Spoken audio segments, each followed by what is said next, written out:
Di ba? Pag wala kang bayag, jump ka. Pag wala kang dignidad, jump ka. Kasalanan mo na naman to, Rich Tulfo. Ang tawag doon, bendalo. I-bend natin yung lo. Sometimes lang naman eh. Hindi naman all the time. Joel Villanueva, the 13th guy. Yay! Piling ko matagal na nila nakausap yan. Nahilot na nila yan. Issue na bayan ating pagsapan. What's up mga kayon and welcome back Pa rin syempre dito lang sa Joe Malone TV para sa issue na bayan ating pagsapan. Di kami natatakot sa Katotohanan. Kaya naman isa magandang umaga hapon gabi sa inyo lang! issue ng bayan. Ating pagsapan.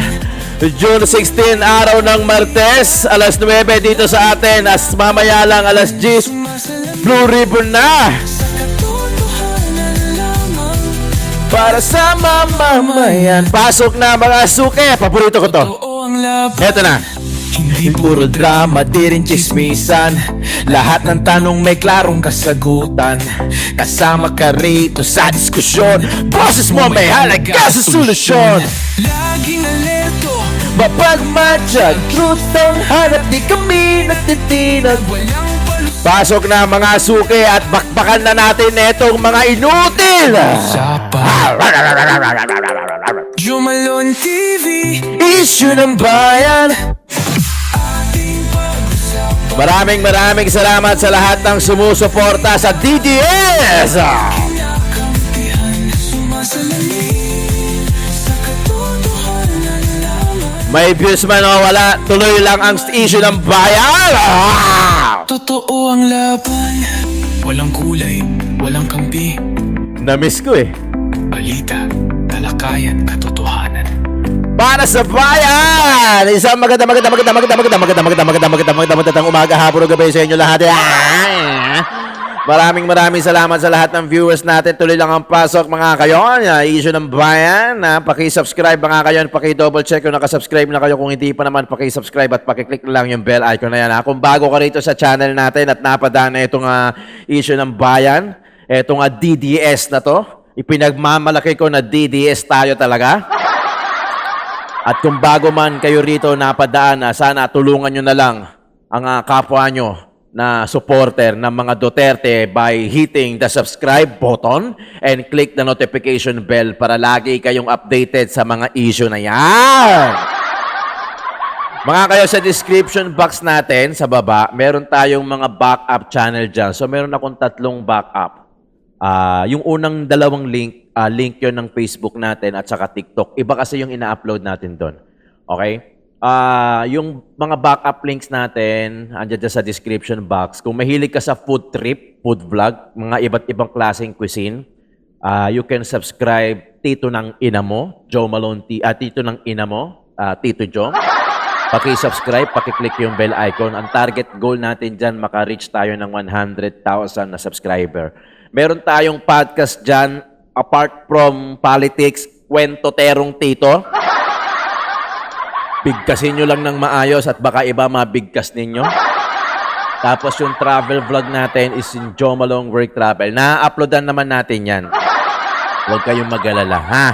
So pagka medyo na boring ka na, burnout ka na sa politics, feeling mo walang nangyayari, feeling mo agrabyado tayo. Yan kasi nararamdaman ko eh. Kaya talagang minsan on and off tayo eh. Pero ngayon, mamahalin ko ng tuloy-tuloy. Tuloy-tuloy lang tayo ha. Sana supportahan nyo yung mga channel natin at pati na rin itong Joe Malone TV. Game! Grabe. Oh! Mga dadalong senador sa hindi lehitimong Senate Blue Ribbon hearing, posibleng kaswa.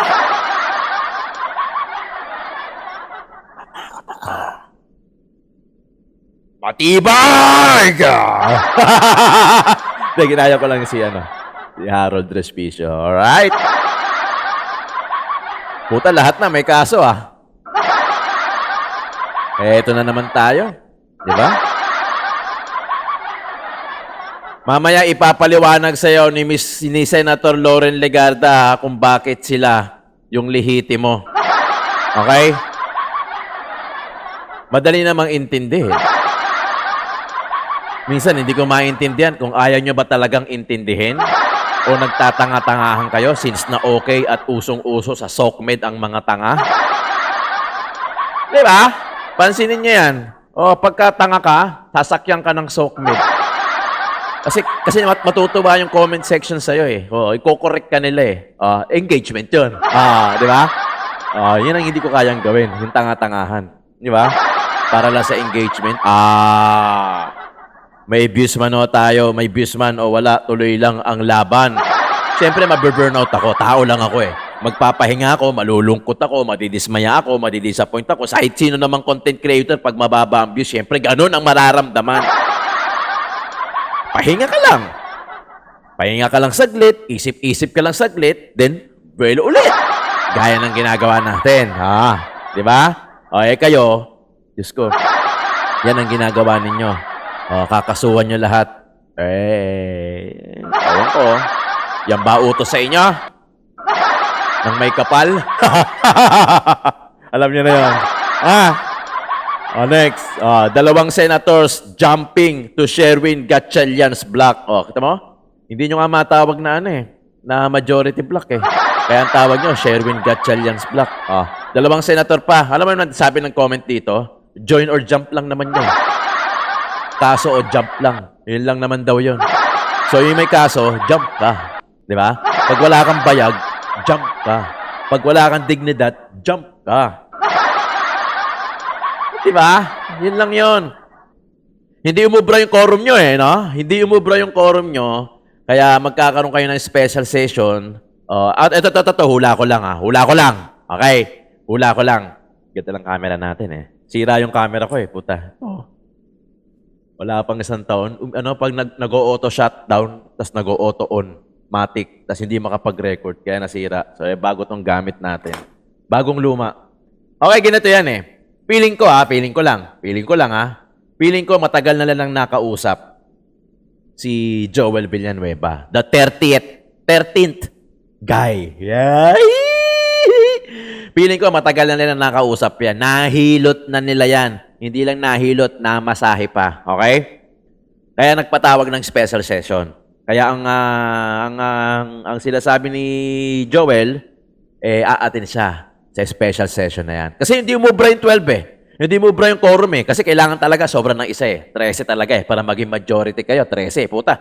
Ewan ko na lang 24 divided by 2. Di ba? 12. So pagka 13 kayo, lamang kayo. Majority kayo. Puta, ang daling intindihin, di ba? Yung 12-12, equally divided yun. Pag 12-12 equals 24. Walang majority doon. Equally divided nga. Pero kung 13, yun, may majority. 13 pataas, 14, 15, 16, ay. Lahat naman tayo, alam yung math na yan So, hindi umubra yung quorum. Di ba? Hindi sila mabansag ang lihiti mo Kasi 13 yung sa kabila talaga di ba? O nagkataon lang na merong kinasuhan, meron nakulong, meron tumalon, di ba? O napunta na sa kanila si Cheese. Yan ang sinasabi natin doon sa previous na video natin, di ba? Kung may ginagawa kang kasalanan, kung nangurakot ka, puta harapin mo. Otherwise, mag-resign ka na lang, maganda pa yung exit mo. Di ba? Hindi nyo mabitawan kasi yung posisyon Hindi nyo kasi mabitawan yung posisyon kasi alam nyo, kakasuhan pa rin kayo. Ayaw nyo nang exit ako kasi, puta, may nagawa akong kasalanan. Nangurakot ako noon Nangurakot ako noon.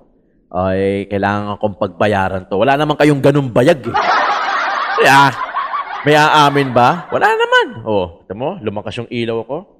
Di kayo mubra. So, may special session kasi alam nyo, may 13th guy na kayo. Hindi pa pwedeng mauna yung special session tapos wala pa kayo. Napag-usapan nyo na yan. Napag-usapan nyo na yan sa JC. Nahilot nyo na yan. Namasahe nyo pa yung likod. Di ba? Kaya kayo nagkaroon ng special session kasi alam nyo na meron na kayong makukuha na pang 13 ninyo.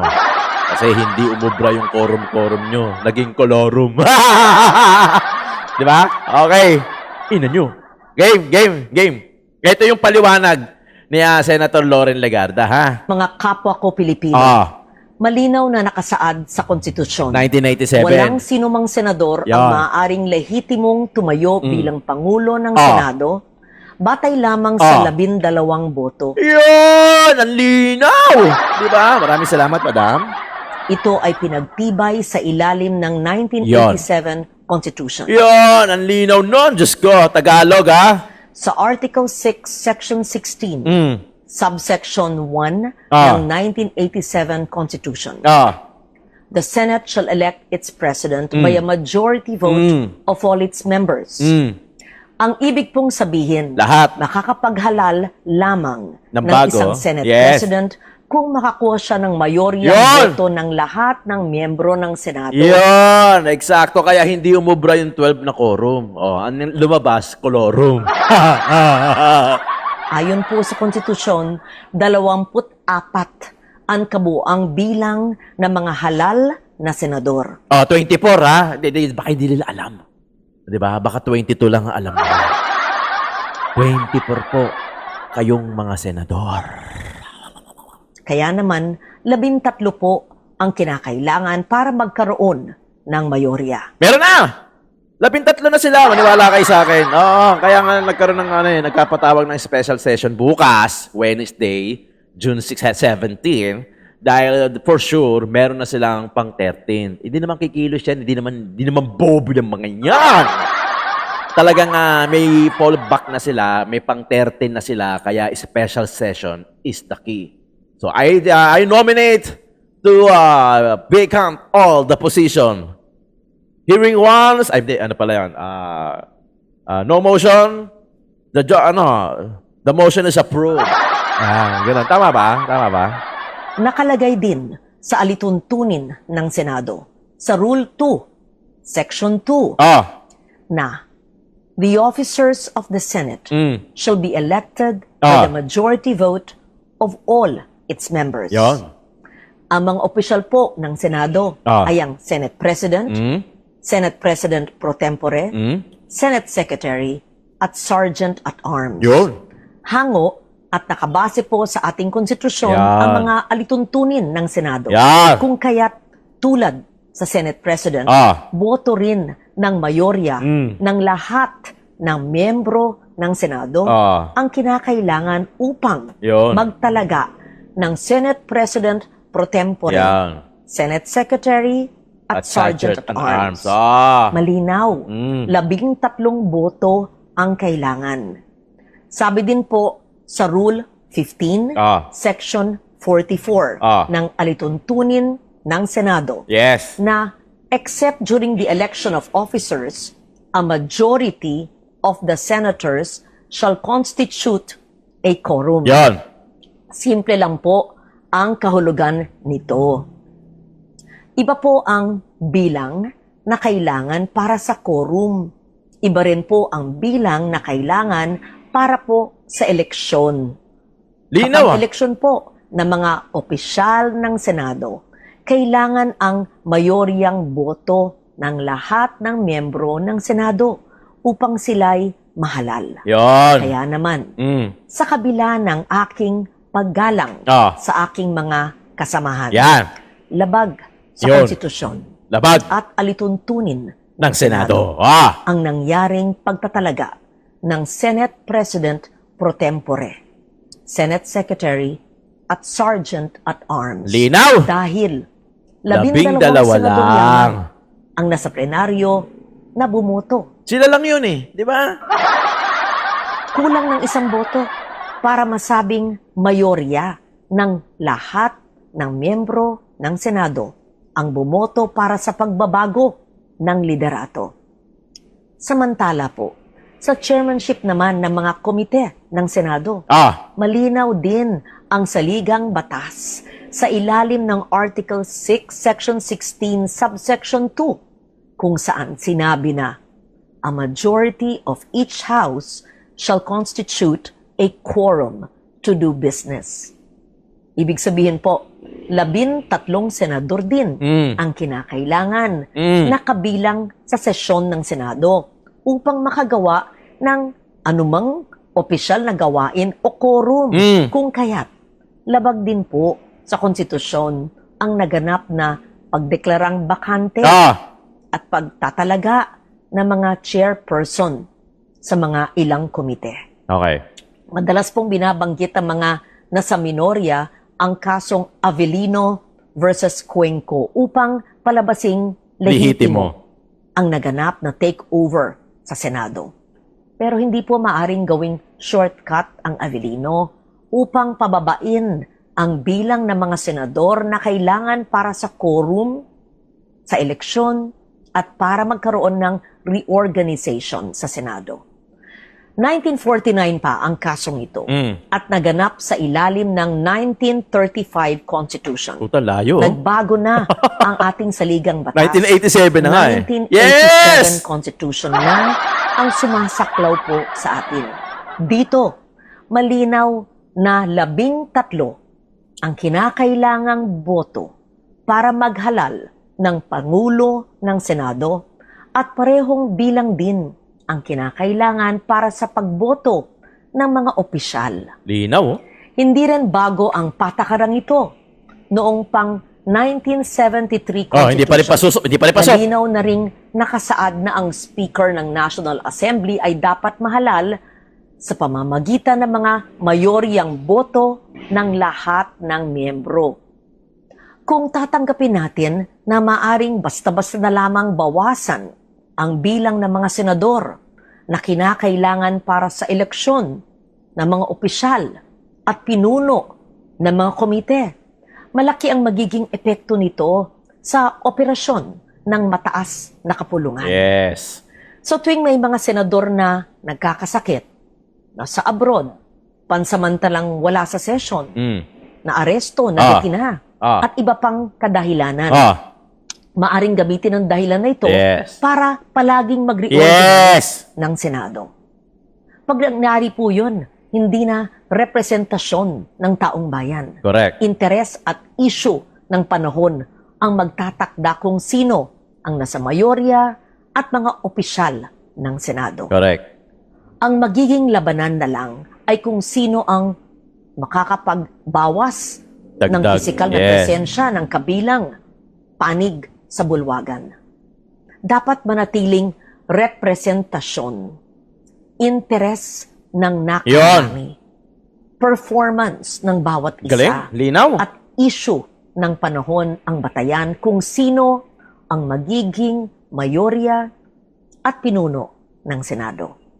Ang konstitusyon ang gabay ng ating demokrasya. Ito ang dapat nating ipaglaban para sa Senado, para sa ating mga institusyon, at higit sa lahat, para sa bawat Yun? Pilipino. Ang sarap. Si Loren Legarda Yun! po, ang inyong Senate President Pro tempore. Yeah! Maraming salamat. Yeah, baby! Di ba? Ang linaw. Ang linaw. Maraming salamat, Senator Loren Legarda, ang ating President Pro Tempore. Grabe, ang linaw ng sinabi mo. Alam mo, kasalanan mo na naman to, Erich. Kasalanan mo na naman to, Erich Tulpo. Ang tawag doon, Bendalo. O kung matatandaan ninyo, di ba? Si Erwin nagsabi niya, the moment na sinabi no na sometimes you have to bend the law, it's already you are bending the law. The moment na you said it, binebend mo na yung law. Kasalanan mo to eh. Naengganyo mo sila eh. Sabi, o nga no, puta pwede pala yun. Sabi niya. Di ba?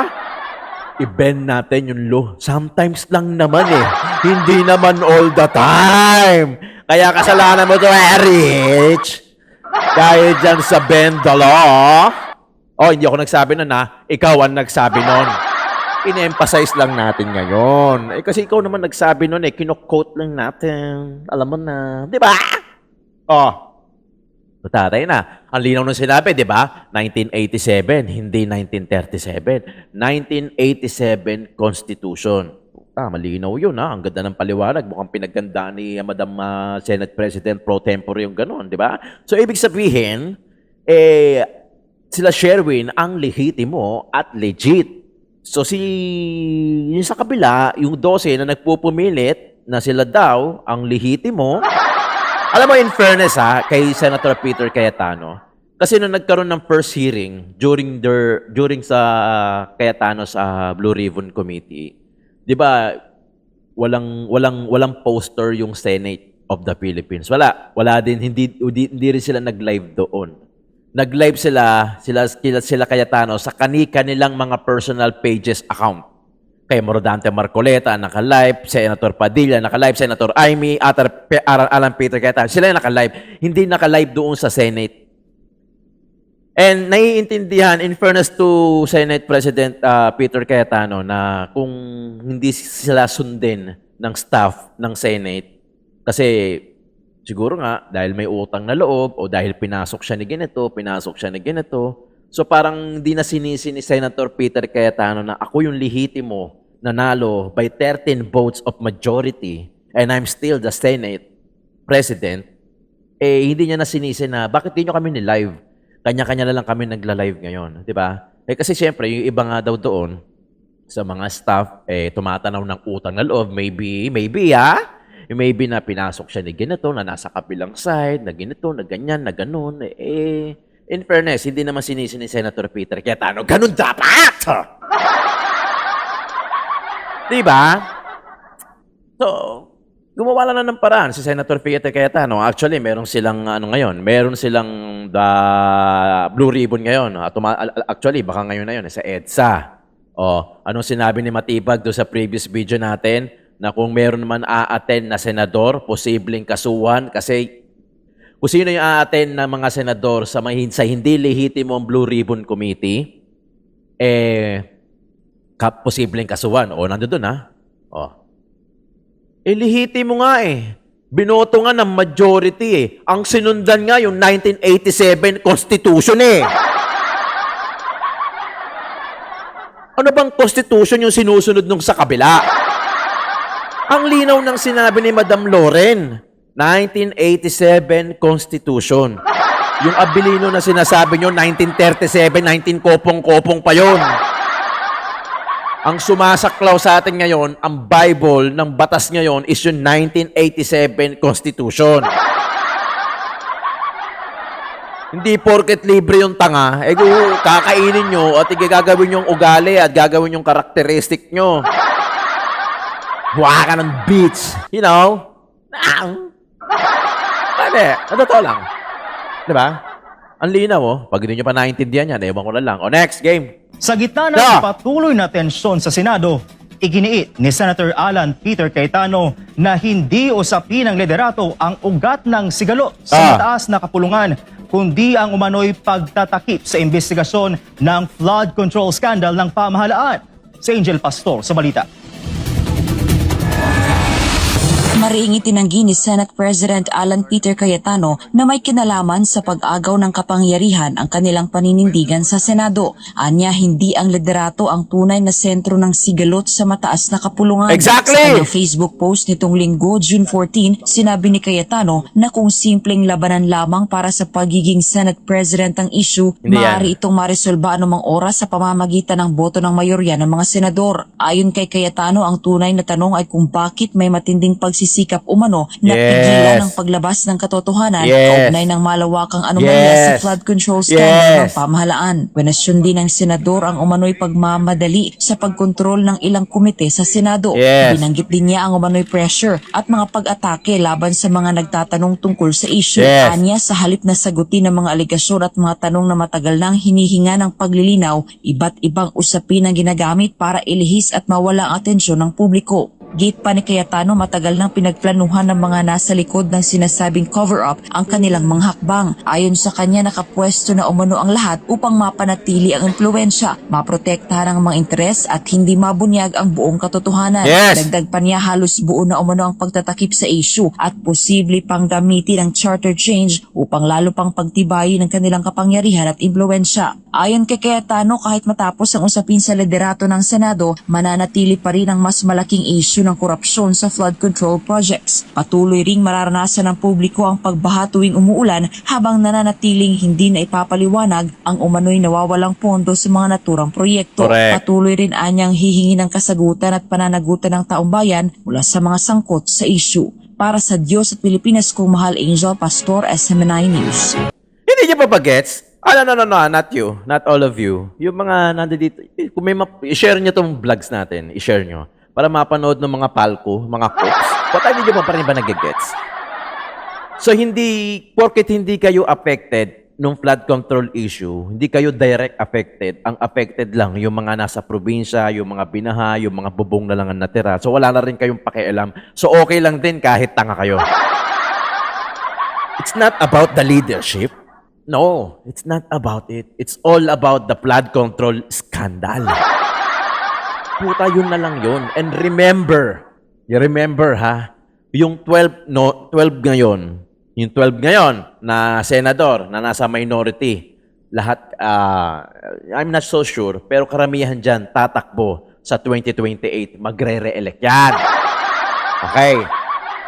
So yung charter change, yung no election, sabihin na natin na nasa likod ng isipan nila.